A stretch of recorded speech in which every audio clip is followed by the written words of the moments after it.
Marijus paprašė, kad šitą klausimą perskaityčiau savo gimtają kalbą. Būna variantų, kad implantą atmeta ir ką tada, neaišku, ar prigis datas implantas. Manau, kad prigis, tai tikrai mitas.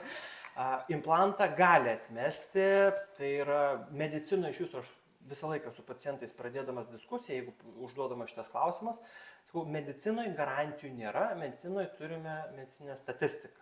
Ir reiškia, 99% implantų prigyja.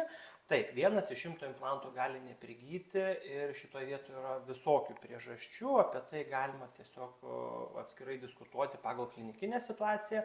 Šiaip implantas yra gaminamas iš bioinertiškų medžiagų, tai realiai titanas, titano cirkonio lydinys, gali būti iš gryno cirkonio.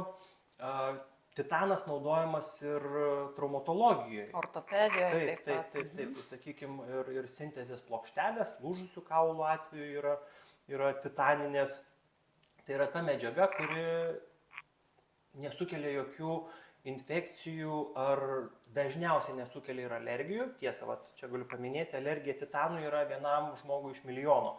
Tai šitoje vietoje nei alergija, nei infekcija neturėtų būti kažkoks kaip ir pagrindinis faktorius.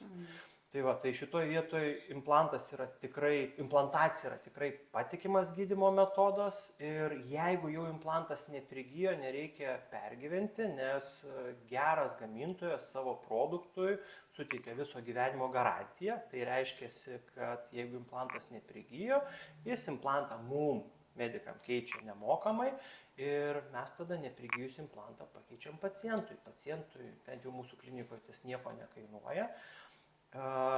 Kainuoja tik tai prarastą laiką. Bet, kaip ir sakau, medicinoje garantuoti negalim. Jeigu kažkas nutinka, savo pacientais pasirūpinam. Tai iš antro karto implantas tikrai prigijus. Taip, ir aš norėjau papildyti Marijų, kad dažnai sulaukiam klausimo, kiek implanto kaina yra ir mums gana sunku sakyti, nes implantacija savaime yra medicininė procedūra.